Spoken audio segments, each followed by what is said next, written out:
지난달에 백상예술대상에서 이상한 변호사 우영우의 주인공 역을 맡은 박은빈 님이 TV 부분 대상을 수상했어요. 수상 소감을 통해 어떠한 생각과 마음으로 자폐 스펙트럼을 가진 주인공을 연기했는지를 이야기했는데, 이게 단순히 장애를 가진 사람들을 어떻게 대해야 한다는 내용만은 아니었어요. 그녀의 표현과 메시지 하나하나가 크리스천인 우리의 삶을 돌아보는 데 좋은 기회가 될 수 있겠다는 생각이 들어 함께 나누고 싶어요. 가끔씩 연기만큼이나 멋진 수상 소감을 남기는 배우들이 있어요. 이야기를 듣다 보면 그들은 연기만 잘하는 게 아니라 생각도 멋있고 훌륭한 사람이라는 걸 알 수 있죠. 일례로 자기는 스태프들이 잘 차려준 밥상을 맛있게 먹은 것 뿐인데, 스포트라이트는 자기만 받는다고 말한 황정민 님에겐 함께 고생하고 노력한 사람들의 수고와 노력을 귀히 보는 넓은 마음이 느껴졌어요. 원하는 결과가 나오지 않는다고 실망하거나 지치지 말고 포기하지 말고 무엇을 하든 간에 그 일을 계속하다 보면 그동안 받지 못했던 위로와 보상이 찾아올 거라 말한 오정세님의 수상소감은 다른 누구의 위로보다 더 따뜻하고 현실감 있게 느껴졌고요. 그리고 이번 박은빈님의 수상소감도 그 내용과 의미가 너무 귀하기에 오랫동안 기억될 것 같아요. 실력 있는 연기파 배우들은 공통적으로 연기를 하는 순간만큼은 자신이 직접 그 인물이 되고 그의 삶을 살아내야지만 자연스러운 연기가 나온다고 말하죠. 그렇기에 화면이 꺼진 후에도 배우가 곧 그 캐릭터로 우리의 기억 속에 남아있게 되고요. 그래서 주인공을 괴롭힌 악역 배우들은 화면 밖 일상의 현장에서 밥을 먹고 장을 보는 순간에도 사람들에게 손가락질 당하고 욕을 먹죠. 이따금씩 이전에 맡았던 악역 캐릭터가 너무 강해서 선량하고 순박한 배역이 들어오지 않는다던가, 혹은 계속 나쁜 놈을 고정으로 맡아서 하는 배우들도 있고요. 이러한 현상은 그 배우가 진짜로 나쁜 사람이라서가 아니라 그만큼 훌륭하게 그 캐릭터를 보여줬고 그게 사람들의 머릿속에 강렬하게 자리매김했기 때문이죠. 우영우라는 인물을 보여준 박은빈 님도 그랬다고 봐요. 화면으로 보이는 순간만큼은 그녀의 행동과 생각 하나하나가 곧 영우의 행동과 생각처럼 보였어요. 그녀에겐 이 드라마가 단순히 연기를 통해 돈을 버는 과정이고 자아 성취의 수단 정도로만 여겨지지 않은 것 같아요. 여성으로서의 아름다움이 가치이며 장점으로 여겨지는 연예계에서 다른 젊은 여배우들이 꺼려하는 장애를 연기한다는 게 쉬운 일이 아니죠. 어쩌면 앞서 말한 것처럼 영우라는 캐릭터의 특징이 앞으로의 들어올 배역에 지장을 줄 수도 있는 상황이니까요. 그럼에도 그녀는 이 배역을 맡았고 그 과정에 나름대로의 의도와 목적이 있었다는 걸 소감을 통해 밝혔어요. 드라마에서는 장애인에 대한 처우 개선이나 복지 혜택의 증가를 요구하는 직접적인 메시지가 없어요. 뉴스에서 볼 법한 이런 내용들은 다른 사람들로 하여금 장애인들에게 무언가를 해주고 나눠야 한다는 참여적 행동을 요청하죠.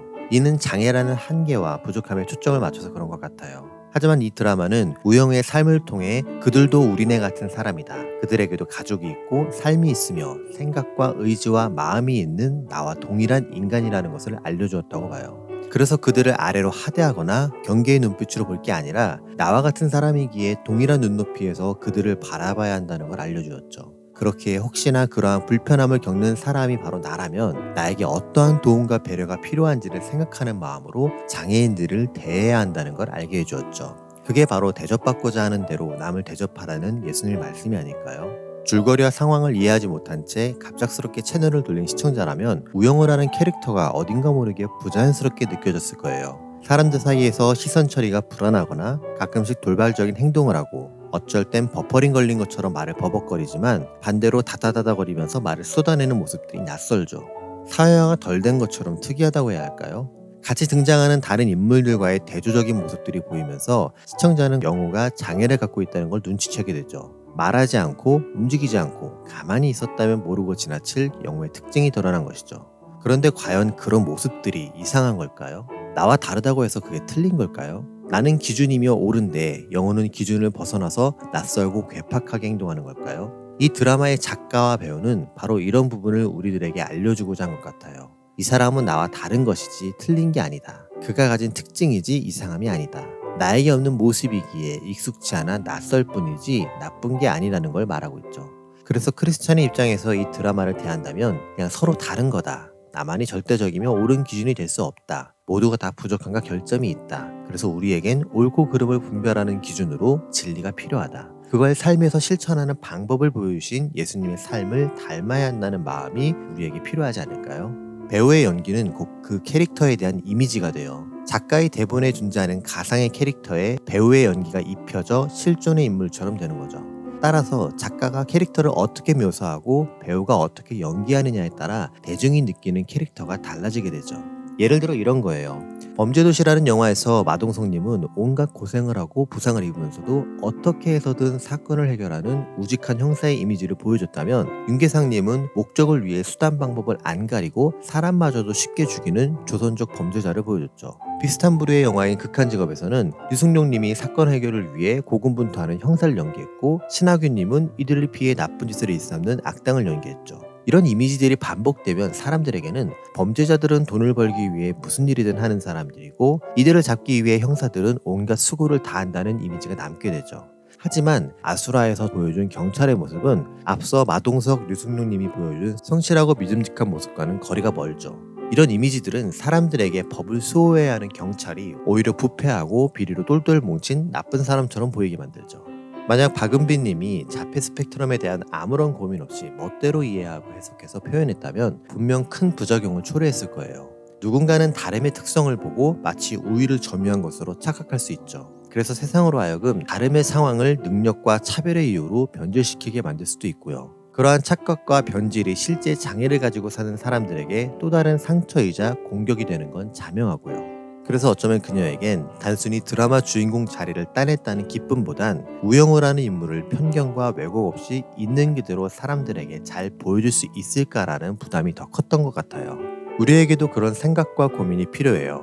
의도하진 않았지만 우리도 배우처럼 살아가기 때문이죠. 무슨 얘기냐면, 작가가 글로써 캐릭터를 묘사하고 배우가 행동으로 그 캐릭터를 보여주는 것처럼 성경이 글자로 하나님을 말하고 우리가 행동으로 예수님에 대해 보여주고 있다는 거죠. 성경을 읽지 않아서 모르는 사람들은 하나님이 무엇을 하셨고 예수님이 어떻게 사셨으며 성령님이 왜 우리와 함께 하는지를 몰라요. 알 필요가 없고 관심도 없으니까요. 그런데 우리는 그걸 알잖아요. 읽고 배우고 깨닫잖아요. 그러니 우리가 그걸 보여줘야죠. 어떻게요? 삶에서 행동으로요. 대중들이 읽어보지 못하고 몰라서 접하지 못했던 대본 속의 캐릭터를 배우들이 행동으로 보여주는 것처럼, 사람들이 관심 없어 읽지 않고 소문만 들어봤던 성경 속 하나님에 대해 크리스천들이 행동으로 보여줘야 하지 않을까요? 그러기 위해 성경을 제대로 이해하고 조심스럽게 잘 표현해야지만 세상 사람들이 하나님에 대해 오해하지 않을 수 있죠.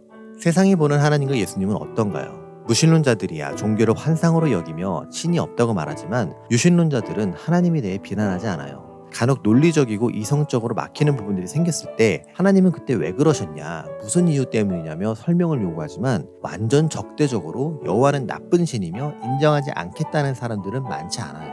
또한 예수님에 대해서도 오병이어나 부활 승천 등의 이유로 믿지 못하겠다는 사람들이 있지만, 신이기 때문에 그럴 수도 있다고 생각하는 사람도 있고요. 하지만 세상이 보는 교회는 전혀 다르죠. 교회는 좋은 곳이며 필요하다고 생각하는 사람들은 매우 드물어요. 차라리 성당은 건축물로서 기념적인 성격이라도 있지만, 한국의 대형 교회들은 교인들의 헌금을 갈취해서 세운 건물, 수억대 연봉을 받는 담임 목사의 소유물, 이를 유지하기 위해 불법을 저지르고 세습 따위는 문제로 여기지도 않는 무법의 철옹성으로 보일 뿐이죠.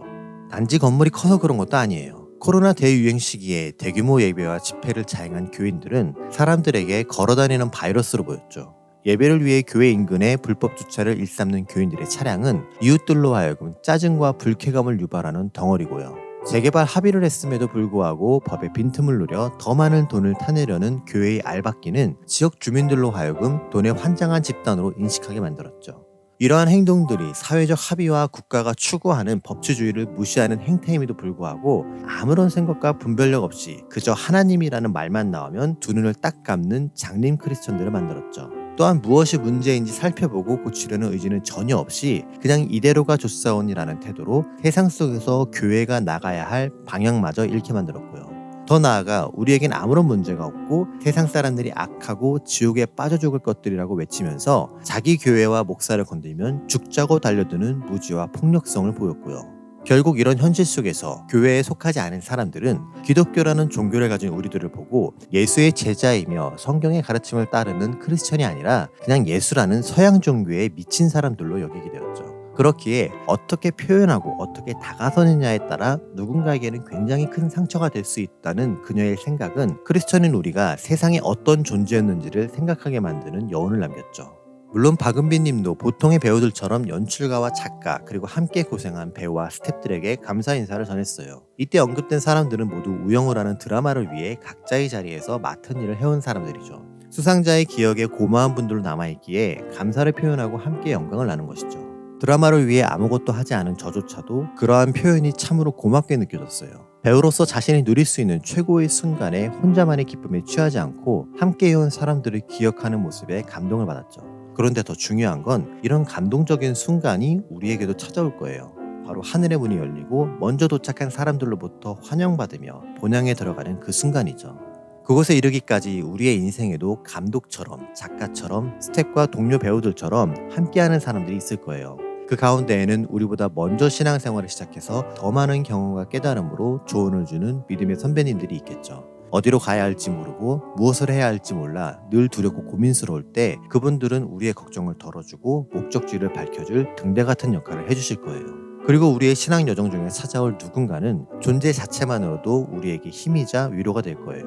이 사람은 나와 가장 가까이에서 동행하며 믿음의 여정을 함께 걸을 사람이죠. 때론 서로의 마음속 깊은 곳에 담아두었던 오래 묵은 상처와 기억을 나누며 이것을 부끄러워하지 않고 서로를 더 잘 이해하고 배려할 수 있는 기회로 삼고요. 서로의 아픔을 알기 때문에 함께 울어주고 함께 치유하고 함께 기뻐하며 함께 성장하겠죠. 그러한 사람이 곁에서 바라보고 함께하는 것이 신앙의 여정을 걷는 우리에게 힘이자 위로가 될 거예요.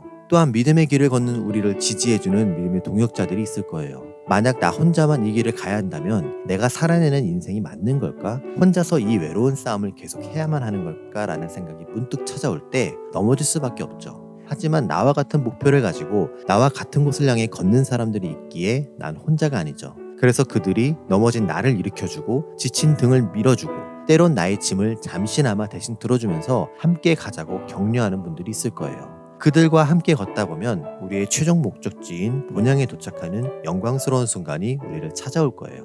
전심으로 하나님을 믿고 예수님의 삶을 따르고자 하는 사람들은 복음의 의미와 가치를 알지만 세상 사람들은 몰라요. 반면 세상이 추구하는 가치와 그것을 이루는 수단을 아는 사람들은 그것을 위해 끊임없이 노력하지만 하나님을 쫓는 사람들은 그 목적을 알지 못하고요. 그래서 세상 사람들은 그들이 좋아하는 것들을 가벼이 여기고 오롯이 예수만 따르는 사람들을 보고 이상하고 별나다 할 거예요. 마치 드라마 속 사람들이 우영우를 이상하고 별나게 봤던 것처럼요.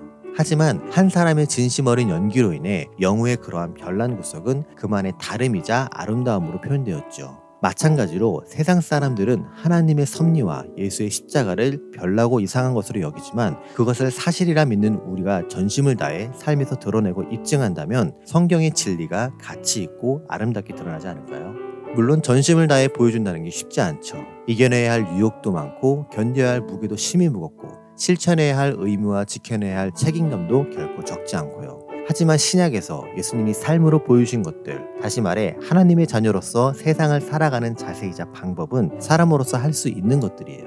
그리고 그러한 행동 양식과 기독교 세계관을 삶의 목표이자 이유로 여기며 살았던 사람들이 초대교회 교인들이고요. 우리도 그들처럼 예수님의 가르침을 이해하고 삶으로 재현하는 것이 크리스찬이라는 배우로서 예수님을 흉내내는 방법이 아닐까요? 크리스찬의 삶은 세상 사람들의 삶과 달라요. 때론 비웃음거리가 될 수도 있고 바보 취급당할 수도 있어요. 하지만 그것이 복음이고 그래서 2000년 전부터 지금까지 이어져 왔으며 우리 중 누군가는 자신의 인생을 걸 만큼 귀히 여기며 헌신하죠. 설령 그로 인해 죽음이 찾아온다 해도 포기하지 않고요. 그래서 가치 있고 아름다운 게 아닐까요? 그만큼 가치 있는 수고와 헌신이 예수님의 삶으로 표현되었고 그것이 복음서에 기록되었죠. 그래서 마지막으로 여러분께 묻고 싶어요. 오늘 여러분은 삶의 현장에서 어떤 예수님을 연기하고 있나요? 오늘 여러분은 어떤 방법으로 사람들에게 예수님을 보여주고 있나요? 오늘 여러분은 무엇을 위해 예수님 배역을 맡고 있나요?